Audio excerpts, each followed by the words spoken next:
अस्सलामुअलैकुम प्यारे बच्चों, कैसे हैं आप सब। उम्मीद करती हूँ आप सब खैरियत से होंगे। आज हम उर्दू की किताब के सफ़ा नंबर 101 पर मौजूद सरगर्मी करेंगे। पेंसिल फेरिए, रंग भरिए।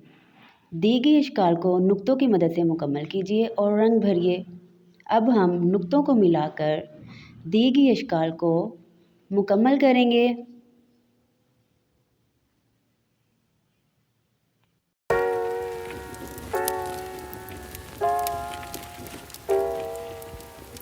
तो आइए अब हम रंग भरते हैं।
तो प्यारे बच्चों, अब आप अपनी किताब पर ये सरगर्मी हल कीजिए।